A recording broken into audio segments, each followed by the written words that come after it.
ილია ჭავჭავაძის სახელობის უნივერსიტეტის სტუდენტთა ნაწილი რექტორის გადადგომას ითხოვს. ამბობენ, რომ უნივერსიტეტის ხელმძღვანელობა აგიტაციას უწევს მართლმადიდებლობის შეურაცხმყოფელ ლიტერატურას. მეორე მიზეზად კი სტუდენტები იმას ასახელებენ, რომ გიგი თევზაძემ უნივერსიტეტში სამლოცველოს გახსნაზე უარი უთხრა. ჩვენ 1300 სტუდენტის ხელმოწერით ავედით კანცელარიაში კერძოდ გიგი თევზაძეს მიმართეთ, რომ გამოიყო ჩვენთვის სალოცავი კუთხე და პასუხი მივიღეთ ძალიან ცინიკური ესეთ რაღაც გითხესო. ბარემ კაფეებშიც გაგიხსნით სალოცავ კუთხესო. რა გვექნეთ, წამოვედით და მეორე დღეს ამის პასუხად გაგვიმართეს პრეზენტაცია წიგნის საიდუმლო სირობის, სადაც აღვირახსნილობის და არტიმართლმადიდებლობის მეტი არაფერი წერია.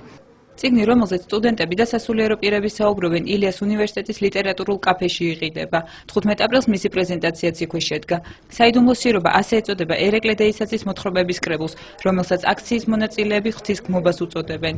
ჩაატარეს პრეზენტაცია წიგნის, რომლის სახელსაც ჩვენ ვერც ვახსენებთ და ვერც შინაარსზე გესაუბრებით, იმდენად ამაზრზენია ეს ყოველივე და ეს ყველაფერი კი ფაქტიურად მიზანმიმართულია ჩვენი მომავალი თაობის, განსაკუთრებით აი ამ უნივერსიტეტის სტუდენტების საწინააღმდეგოდ. ყველას მოუწოდებს სტუდენტებს, რომ ხმა იმაღლოს და გამოვიდეს ამ წიგნის წინააღმდეგ, იმიტომ რომ ეს არის ჩვენი მართლმადიდებლობის, ჩვენი რელიგიის შეურაცხყოფა და არავის არ აქვს უფლება მგონი, რომ ეს მოუწოდოს ხალხს, რომ ესეც საშინელება დაბეჭდოს თუნდაც და გამოუშვას და დაწეროს.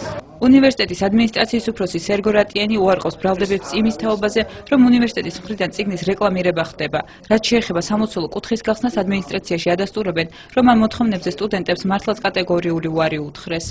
უნივერსიტეტი არის სასწავლო და კვლევითი დაწესებულება, რომელიც არის აქვს სხვა მიზნები და ამოცანები და ხოლო სამლოცველო არის უბრალოდ სხვა სივრცე.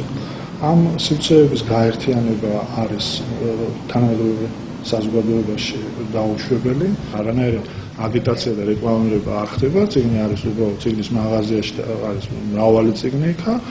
ადმინისტრაციულ შენობასთან, სადაც სტუდენტებმა გიგი თევზაძის შეხვედრის მოთხოვნით გადაინაცვლეს, მათთან არავინ გამოსულა. სტუდენტებმა რექტორს თანამდებობის დასატოვებლად 3 დღის ვადა მისცეს.